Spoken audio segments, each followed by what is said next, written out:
Jai Mohanji and Jai Sai Ram. Welcome to day 11 of Sai Satcharitra Parayan. Today I will be reading chapter 11 of Sai Satcharitra. Chapter 11. Let us now in this chapter describe the manifested Brahma Sai as to how he was worshipped and how he controlled the elements. Sai as Sagun Brahma. There are two aspects of God or Brahma, the unmanifested, Nirgun, and the manifested, Sagun.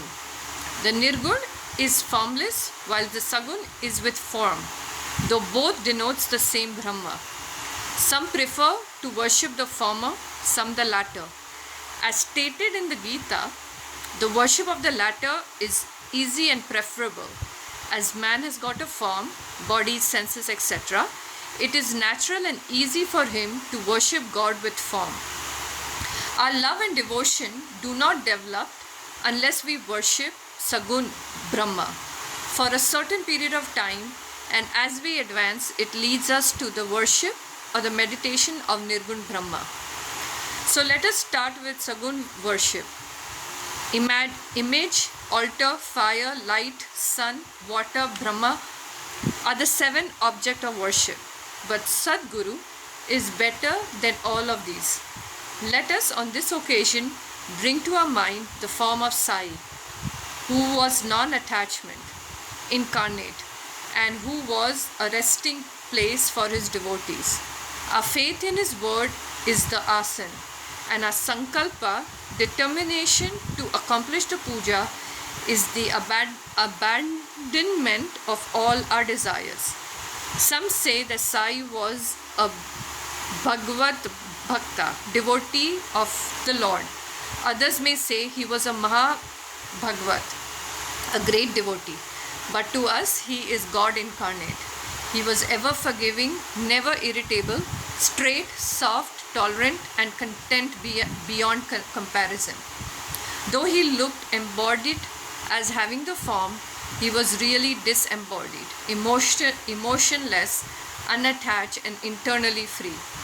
The Ganga, on its way to the sea, cools and refreshes the creatures affected with heat, gives life to the crops and trees, and quenches the thirst of many. Similarly, saints like Sai, while they live their own, give solace and comfort to all. Lord Krishna has said that the saint is my soul, my living image. I am he, or he is my pure form. This indescribable Shakti or power of God, known as pure existence, knowledge and bliss incarnated in the form of Sai in Shirdi. The Shruti describes Brahma as pure bliss. This we read or hear daily in the books. But the devout people experience this Brahma or bliss in Shirdi.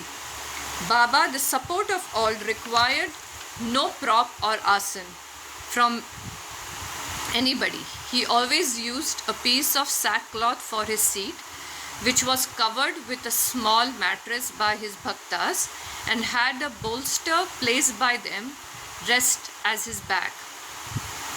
Baba respected the feeling of his devotees and allowed them to worship him as they liked.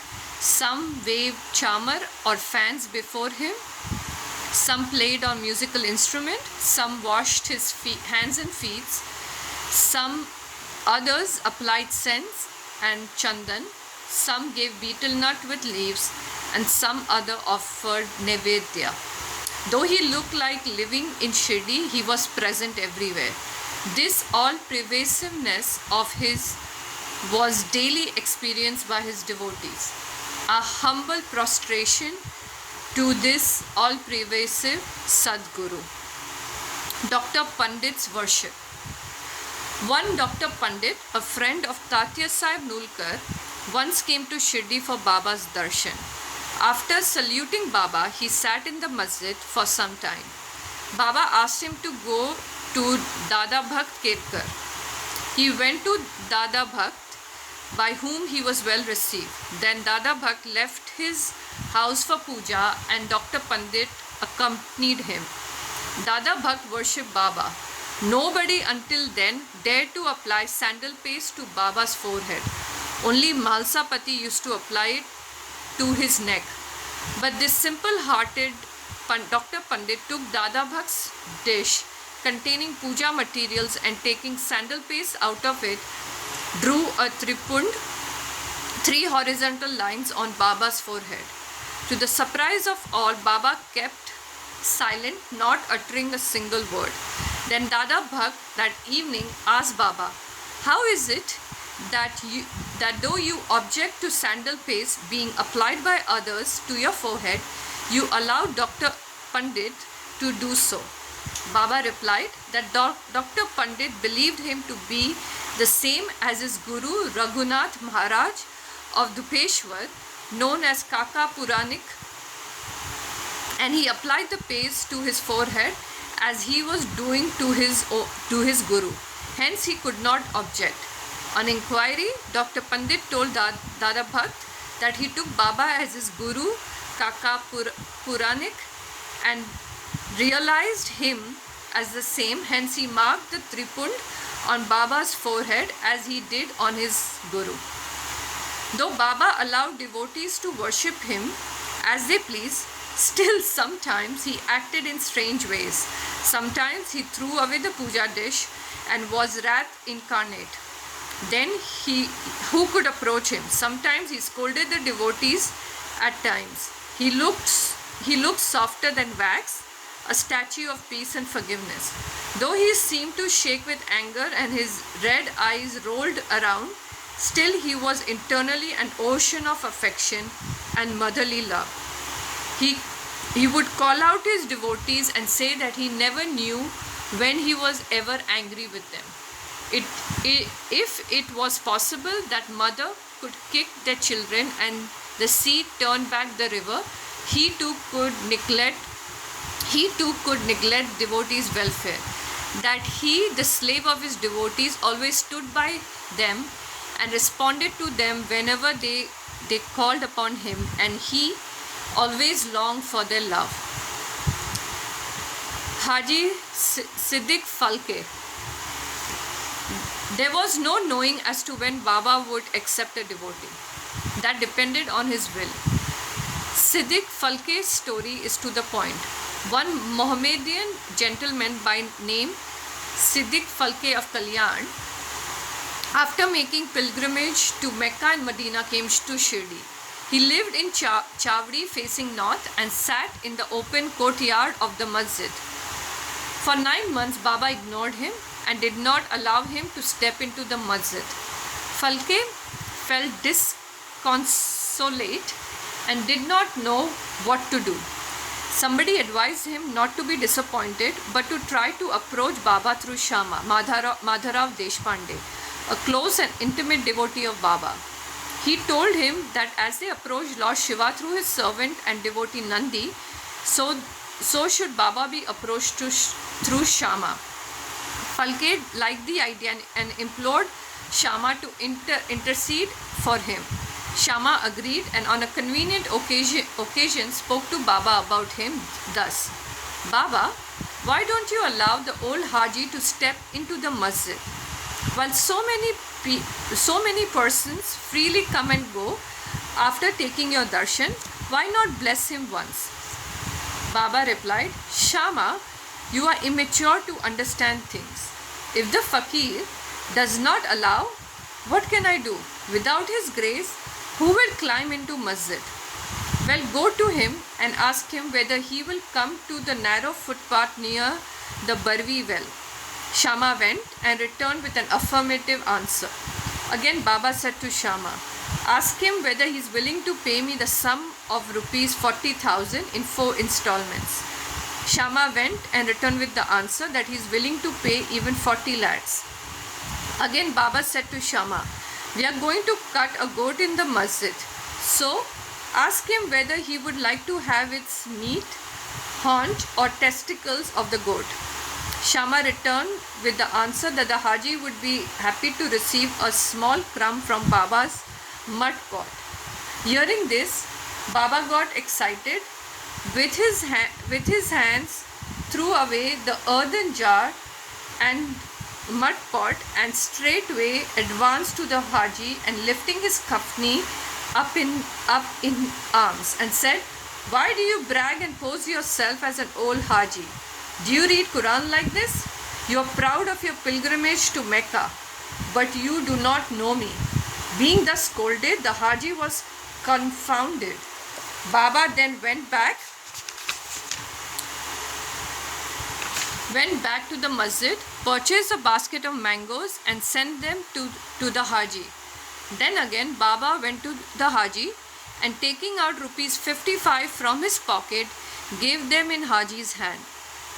Henceforth, Baba loved the Haji, invited him for meals, and the Haji thereafter came into the masjid whenever he liked.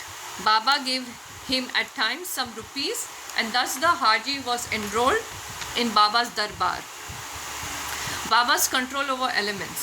We shall close this chapter after describing two incidents showing Baba's control over the elements. Once at evening time there was a terrible storm at Shirdi. The sky was overcast with thick black clouds.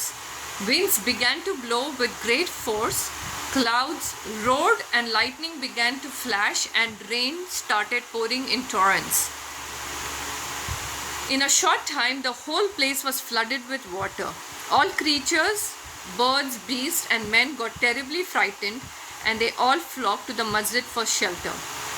There are many local deities in Shirdi, but none of them came to their rescue. So they all prayed to Baba, their God, who was fond of their devotion, to intercede and quell the storm. Baba was much moved. He came out, standing at the edge of the masjid, addressed the storm in a loud, thunderous voice. Stop your fury and be calm." In a few minutes, the rain subsided. The winds ceased to blow and the storm came to stop. Then the moon rose in the sky and people went back home well pleased. 2. On another occasion, at noon, the fire in the dhuni began to burn brightly. Its flame was seen to be reaching the rafters above. The people who were sitting in the masjid did not know what to do. They dared not to ask Baba to pour water or do anything to quench the flames. But Baba soon came to realize what was happening. He took up his satka, short stick, and dashed it against a pillar in front, saying, "Get down, be calm." At each stroke of the satka, the flames began to slow down, and in few minutes the dhuni became calm and normal. This is our Sai, our incarnation of God. He will bless any man who will prostrate and surrender himself to him. He who will read the stories of this chapter daily with faith and devotion will soon be free from all calamities. Not only this, but always attached and devoted to Sai. He will get very soon God's vision. All his desires will be fulfilled, and being ultimately desireless, he will attain the Supreme. Amen. Bow to Sri Sai, peace to be all. Jai Mohanji and Jai Sai Ram. Thank you everybody for joining.